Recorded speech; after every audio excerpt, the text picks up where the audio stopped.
Hello, good morning, sir. Good morning. Yes, my name is. Hello, can you hear me? I can hear you clearly. Oh, yes. Good morning. My name is Osai Bufo, sir. I hope you're well. Oscar? Osai Bufo. Sorry? Osai Bufo. Osaibovu. Yes, sir. That's my name. I called you a couple days ago. You did mention you needed to sleep, so that's why I'm returning the call. Okay. Yes, Sorry. I hope you're well, sir. I'm okay. That's good to hear, sir. Um, I've been discussing with a few people, and it's come to my attention from my discussion with them. They've said the coronation in October. One of my very good friend, Imaswe, he's gotten mandates to actually bring together all the Bini descendants within Edo State and beyond Edo State. So I'm working with him to ensure that people from my side definitely turn up for the coronation anniversary. And I look forward to actually meeting you in person at the very day, sir. the coronation day, the coronation Anniversary, yes, that's correct, sir. So I would be around. I would be here. okay, that's good, sir. Just one thing, sir, because I'm writing a paper. I have just launched a new website called Digital Bini. What I've been doing is I've been going through records all around the world and ensuring they're all in one place, accessible for our people to read. And this is just one of those that I've recently put on the website is the interview Bradbury did when it was in Benin. I've also put up the one by Sari Punch when he met Oba Varawe. May his soul rest in peace. So, sir, one of the things part of it says about the expansion of the Benin Empire and the conquering of places.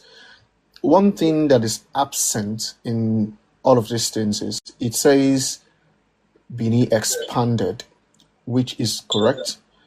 But was it a conquest or true trade? And who were those towns or villages or people that were conquered by the Benin Empire?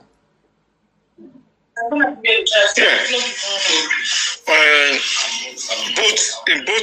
formats are correct. By conquest and by trade expansion. Yeah. Just that the conquest side of it is larger. Okay. But Benin having a trade relationship with people, relationship with people is just very little.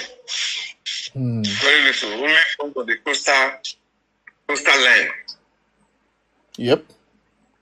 Okay. The relationship with the Jekri, which is now the Shekri.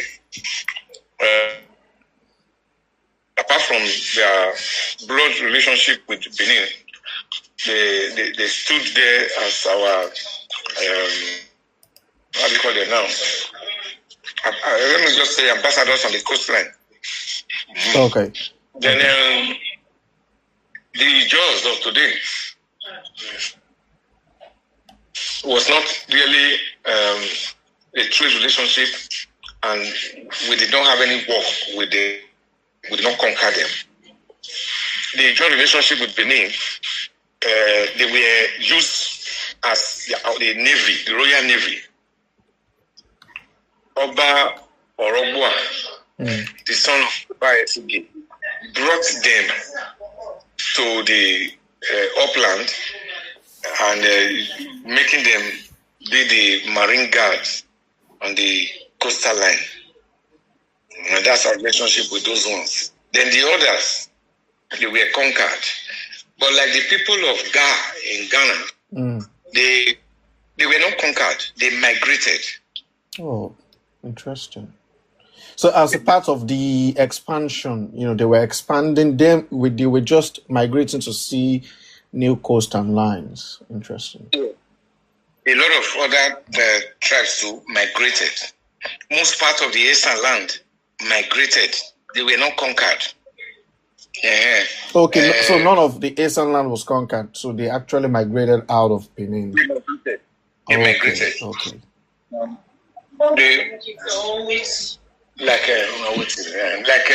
What about the Akoko, the Etsako, and the likes of that? Because bear it in mind, sir, the Otairo of Auchi, in an interview to a newspaper, he did mention that he's a Nupe man and they conquered the place, and that is how he has become there. But it is, I mean, I've seen people, because the thing is, sir, what I'm doing is whatever is true, we should say it. There's no shame. Yes, and we shouldn't hide it, because if we're hiding something that, like one guy was telling me that the Otairo of Auchi is a descendant of the Oba of Benin, and I'm like, no, that's not true. Because if I go out to like a symposium and I say that, and somebody raises their hand up and say, no, you're lying, one would look like a fool. So could you please shed a little bit more light as to the relationship?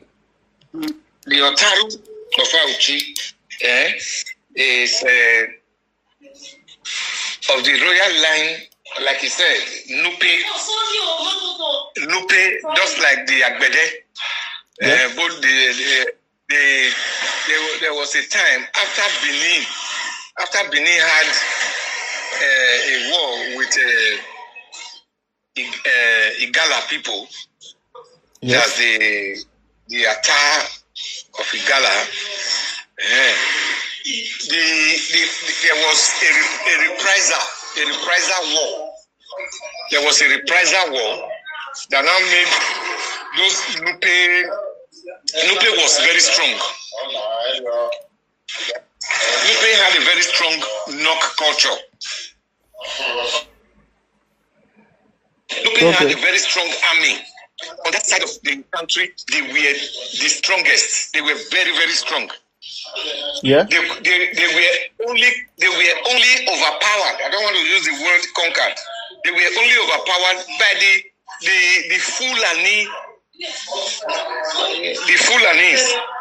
Yep. So the Fulanis haven't overpowered them. Installed a Fulani kind of emirate. Yeah. That's how they now started moving to west the lands of Benin. But they did not get into Benin. They were able to subdue those on the outskirts of Benin. That's this Esako, because the Esako people, before the Fulani Nupes came, they were actually descendants of Benin. We call them Ivisakon. There's a particular culture of filing teeth. Isakon. Filing teeth. There's a way they do it. So they were in charge of that guild. The guild of filing teeth. Isakon. Just as we have the Agbede, the blacksmiths. Yes. But Fulanese got to this area and overpowered them. They overran them and established emirates in these places. Yep. So the royal line of Auchi, like the Otaru, is not a Benin man. Okay. It's not, and we should not claim, I don't know whether to call it credit, we should not claim it at all. It's not a Benin man, it's not from here. Okay.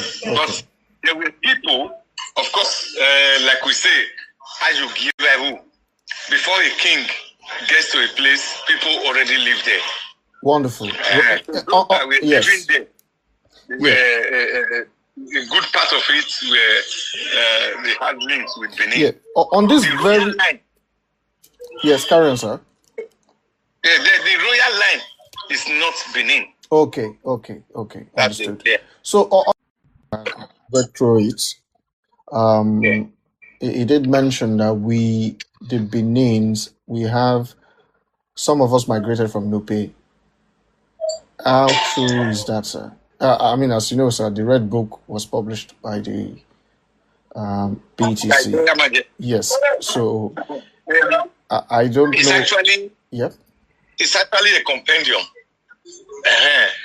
People, different people put up their stories. People are not talking now because they are not critiquing the Red Book because it's from the royal household. In your opinion, do you think we should critique some things that might not be clear? Like you said, many people submitted their own work and it was compounded into that book. And I mean, like every book, it is subject to criticism. It's you just have to do it in a respectful way. And I think people who are academicians would understand that, you've said XYZ here, but maybe 50 years ago, this was not known, because going by the Bradbury work I'm looking at, I mean, he collected this record from 1950s, and I've even gone as far as one in 1800s when somebody actually met King Goverawe, and there was no mention of this no pay thing there. So, saying the no pay thing makes me wonder if this is just something we should agree with. My own little way of researching, I took a whole lot of about 30 years of my life trying to actually look into this the Benin man as it is. And I just left it at a point. Like this Red Book, because of who I am, where I'm coming from the palace and all that, one does not have the right now to critique. Liberty, yes. There are flaws. There are flaws because it's a human work. Correct. People were asked, friends of His Royal Majesty, were asked to put their stories together. That doesn't mean that they really know it. They are final authorities. And if you even look at those that put the works together, they are not certified authorities. Yes. They are not certified authorities. So you know what gives the book credence is, saying, he says it was written under the warrant and authority. Yes. So, that gives us some sort of backing. But, I understand how you feel about the Red Book. So let's leave that aside, sir. Also, sir, one quick question. In the Benin tradition, from what I know, it is customary that when the men speak, the women listen, and then they are asked for their input. I have seen many people these days, I think as Africans, we're losing our culture slowly. People have no respect for our culture. I mean, how do you feel about that? I don't know, maybe it's because people are traveling around and losing themselves.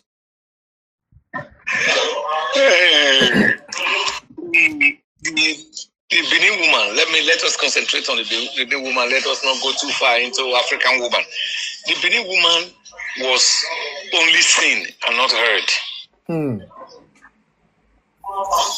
You are seen when you are asked to be seen, when you are permitted to be seen. You get it? Yeah. A woman could just be at home with the husband for weeks, months, years. The people will not even know anything about her. Now it is the same thing as we have stories, history of different Benin warriors, but you never get to know about their wives. Is it that there is no Benin woman that has contributed to the success of the husband at any time? At all. The only royal queen the Benin people know, Eden and Idia, because their contributions could not be hidden. Yes. Their contributions cannot be overlooked. So that has always been our own. Just you are to be seen and heard only when permitted to be heard. So that has always been the thing. And today, you see that the Benin woman now seems to be like a bounded bird that has been let out of the cage. If you now look at the Europe, the way the Benin woman is behaving in Europe now, they are sending their husbands to breeding and repatriation. So it's like a bounded bird that has now been let out of the cage. Yeah, I get it. They see the new, a different thing now. It's a new life. Yes. So we have so subjugated them, subsumed their emotions, their everything about them, and now it's a new life. And because we, and myself particularly, believe in reincarnation, I feel that those women that were highly subjugated and really pushed below ground level, they are the ones that have now reincarnated and are looking for their freedom. And that's why they are not behaving like this. This whole thing started with when the issue of moving abroad started through prostitution. It was the Benin woman that embraced it the most. Now it is the era of using all legal means, trickish legal means and all that, to repatriate their husbands. It is still the Benin woman that is in forefront. So, yeah, thank you very much for that.